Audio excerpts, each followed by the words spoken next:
السلام عليكم ورحمة الله وبركاته. نحمده ونصلي على رسوله الكريم، أما بعد. أحسن الكلام كلام الله، وأحسن الهدي هدي محمد صلی اللہ علیہ وسلم. حضرات محترم، اللہ تعالیٰ کی توفیق سے رمضان المبارک کے احکام و مسائل آپ کے سامنے اختصار کے ساتھ بیان کیے جا رہے ہیں.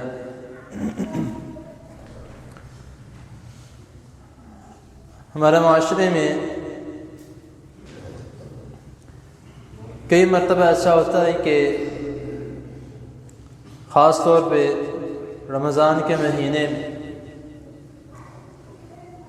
کیونکہ باقی دنوں میں تو جب ہم کچھ کھاتے پیتے رہتے ہیں تو ہمارے منہ کا ذائقہ اور منہ کی اسمیل بدلتی رہتی ہے، لیکن خاص طور پہ رمضان میں جب ہم سارے دن بھوکے رہتے ہیں، منہ میں کچھ جاتا نہیں ہے، تو اس کی اسمیل ایک عجیب طرح کی ہوتی ہے. تو جب ہمارے قریب کوئی شخص آ کے بیٹھتا ہے، ہم سے بات کر رہا ہوتا ہے، تو ہم اس کو یہ کہتے ہیں کہ بھائی تھوڑا ذرا دور ہو کے بات کر لو، اسمیل آ رہی ہے، برداشت نہیں ہو رہی. اسمیل تو اپنے منہ سے بھی آ رہی ہوتی ہے، لیکن جو کسی اور کے منہ سے ہے وہ برداشت نہیں ہوتی.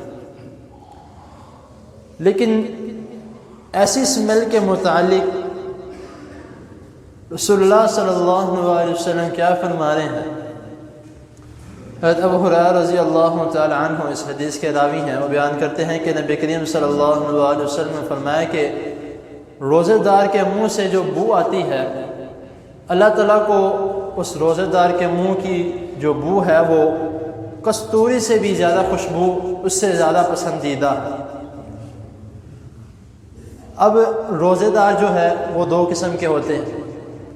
ایک روزے دار وہ ہے جس نے روزہ رکھا ہے اور اس کا سچ مچ کا روزہ. میں نے یہ شروع میں بھی الفاظ بیان کیے تھے کہ روزہ جو مطلب ہے وہ صرف کھانا پینا چھوڑنے کا نہیں ہے. روزہ مطلب ہے کہ ہر قسم کی برائی سے، خواہشات سے، ہر قسم کے غلط کام سے اپنے آپ کو روکے رکھنا. حضرت ابو ہریرہ رضی اللہ تعالیٰ عنہ کی ایک اور حدیث میں وہ بیان کرتے ہیں کہ رسول اللہ صلی اللہ علیہ وسلم نے فرمایا کہ جو شخص روزہ رکھ کے بھی جھوٹ بولنا اور دھوکے بازی، دغا بازی کرنا نہ چھوڑے تو اللہ تعالیٰ کو اس کا یہ کھانا پینا کسی کام کا نہیں. کیونکہ اللہ تعالیٰ نے خود کہا ہے، خود فرمایا ہے کہ روزہ میرے لیے ہے اور میں اس کا اجر دوں گا. جب ایک انسان روزہ رکھ کے بھی اس نے اعمال نہیں چھوڑنے تو پھر رسول اللہ صلی اللہ علیہ وسلم فرماتے ہیں کہ اللہ تعالیٰ فرما رہے ہیں کہ کسی کام کا نہیں کہ وہ بے شک روزہ رکھے اور سارا دن بغیر کھائے پیے رہے.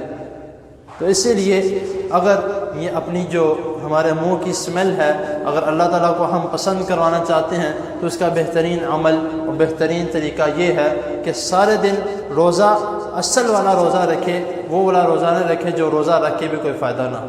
تو اللہ تعالیٰ کے حضور دعا ہے اللہ تعالیٰ ہمیں جو سنا اس پر عمل کرنے کی توفیق عطا فرمائے. جزاکم اللہ.